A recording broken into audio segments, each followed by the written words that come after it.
lagi bersama saya Septia Dwinanda Girsang. Hari ini kita akan membahas tentang pembelajaran inquiry. Apa sih pengertian pembelajaran inquiry?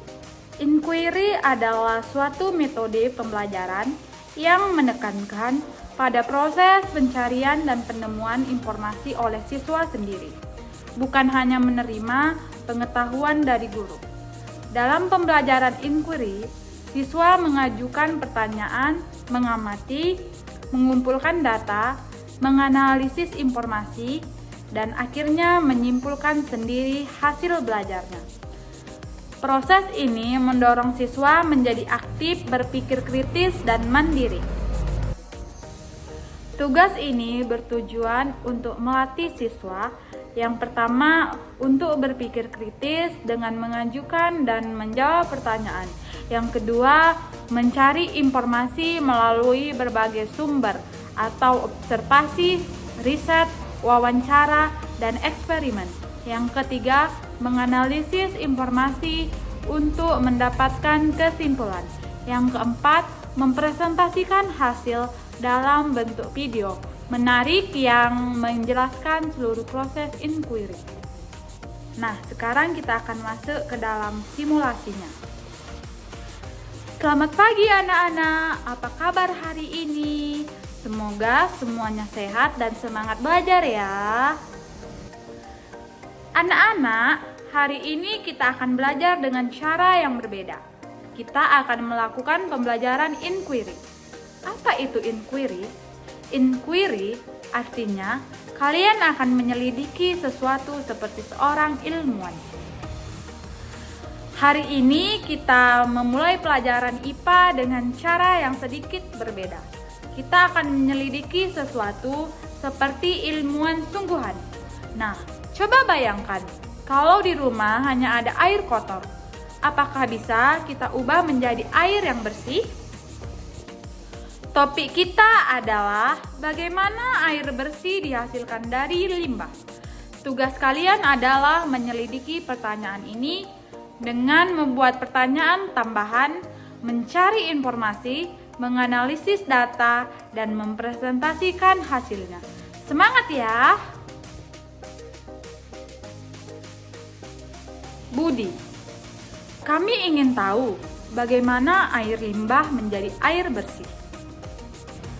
Ani, jadi kami membuat pertanyaan tambahan seperti pertama, apa itu proses filtrasi?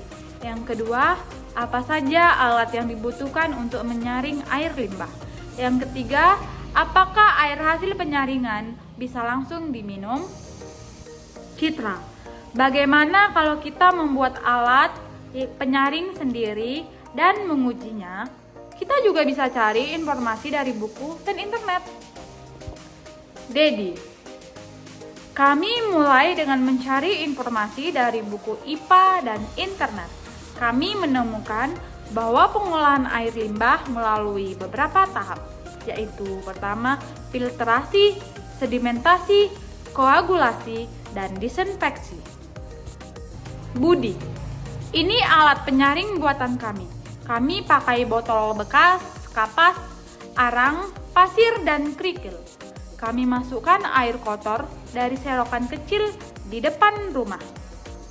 Nah, di sini ada contoh eksperimennya. Dari atas ke bawah lapisannya adalah yang pertama ada kapas untuk menyaring partikel halus, yang kedua ada arang untuk menghilangkan bau dan warna. Yang ketiga ada pasir untuk menyaring kotoran yang lebih besar. Yang keempat ada kerikil untuk menahan lapisan pasir dan membantu penyaringan awal. Citra, sekarang kami tuangkan air kotor ke dalam alat ini dan lihat bagaimana proses penyaringannya.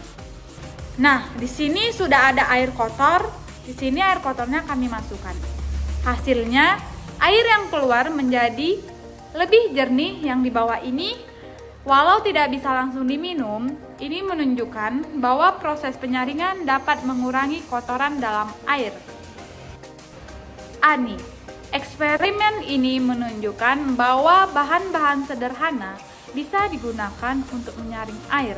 Tapi untuk membuat air benar-benar aman diminum, dibutuhkan proses tambahan seperti pemanasan atau pemberian bahan kimia khusus. Budi, mari kita sampaikan kesimpulannya. Budi, dari proyek inquiry ini kami belajar banyak hal tentang air bersih. Ani, kami menemukan bahwa air kotor bisa disaring menggunakan alat sederhana dari kapas, arang, pasir, dan kerikil. Citra, tapi penyaringan saja tidak cukup. Air masih perlu direbus atau diberi zat disinfektan agar aman untuk diminum.